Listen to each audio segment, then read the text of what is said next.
he will be joined, who is it? Miss Joanne, who is joining? EJ, bati ka muna please. Wala. Hello, magandang hapon po sa inyo lahat. Pulis na pulis. Yes, oo, pati get up. And acknowledge ko lang, of course, the hardworking staff of MMK. Andito sila, starting off with our executive producer, Miss Lindsay. Hi, Miss Lindsay. And the rest of the production team. Who is joining, Joanne? Who's joining EJ here? Well, okay, kalma muna. But before the question and answer, we'd like to show you a new and very special trailer of MMK Brave 44. Please watch this. Dalayo ka na nga namin doon sa lugar dati kung saan araw-araw may uwentro. Ngayon ikaw ang papasok sa piling ko. Bakit kasi hindi papakilala yung girlfriend mo sa pamilya mo? Tsaka ano siya, sisiguraduhin ko munang ayos na yung lagay nila mama. Kaya Sat, mas mapanganib yan. Kung hindi ko ako, sino? Kung wala akong tutulong, paano? Kapatid, komportable yung buhay na meron tayo ngayon. Yung paglalagay niya sa panganib sa buhay niya. Hindi ka. Pati sir, kakasal ka pa. Pag naging presidente ng Pilipinas, tao mo ko ah. Kailangan ng bansa natin ang isang katulad mo. Ang misyong ito hindi para sa atin, kundi para sa iba pang mabibiktima ng mga teroristang ito. Let's do our best, man!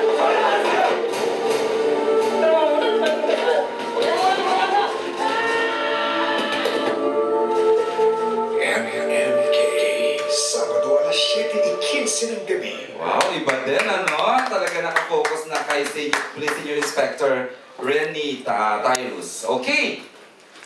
Who would like, we're now open for the question and answer. Siguro, the first question will come from, nasaan na si Jude? Nasaan na si Jude? Wala. Oo, nakatulog ka ngayon ng marami. Jude, ha? At least hindi ka nagtataray masyado today sa Facebook mo. Ayan. Tinatalakan yung editor mo. Ayan. Go, Jude. Good afternoon. EJ. Ang saya ni Mami Jo. You will have your turn. Sige. But for now, it's Jude. Go ahead, bebe. EJ, paano mo prepare yung sarili mo to assume nitong role na to?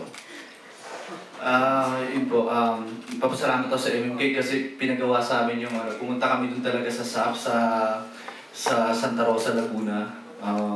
Kung saan yung camp. Pinagawa sa amin, nag-immersion kami. Siyempre, nag-observe, and then ginawa namin yung mga training nila. And siyempre, part na din po yung nanood kami sa YouTube kasi di ba nababasa naman natin sa mga news tsaka nakapanood naman natin. So doon kami kumuha ng hugot. Ayun. Immersion.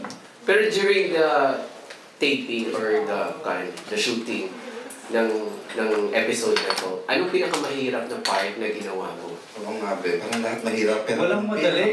Ayun si Derek, oh. Ay, Derek.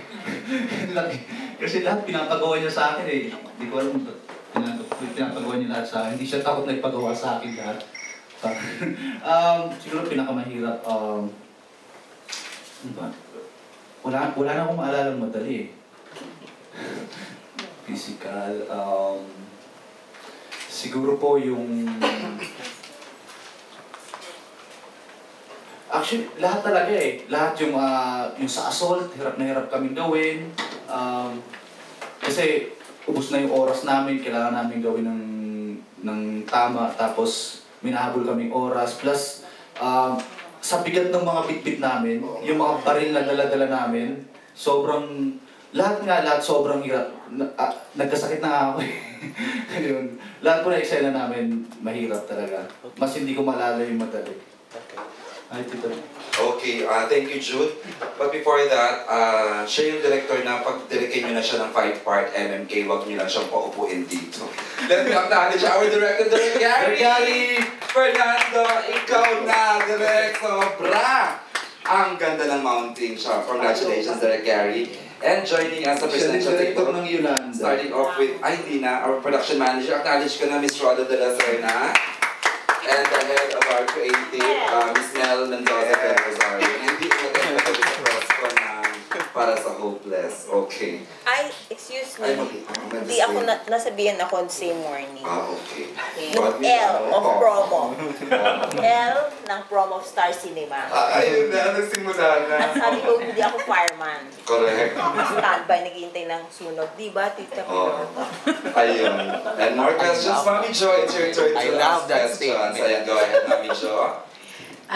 Congratulations on your Thank you. role here. I'm sure everybody will remember you because of the role. Pero ano yung pagkakaintindi mo sa pangyayari?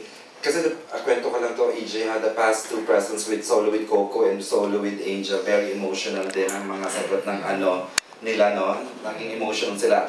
Kung ano ang naging, after doing the episode, nag-iba ang pagtingin nila sa mga kapulisan, special with Special Action Force. Ikaw, is that the same question you were gonna ask? Ano yung pagkakaintindi mo sa Sa mga nangyayari at saka dun sa character? the whole thing. Kakaintindi ko po, dito sa, sa episode na to, sobrang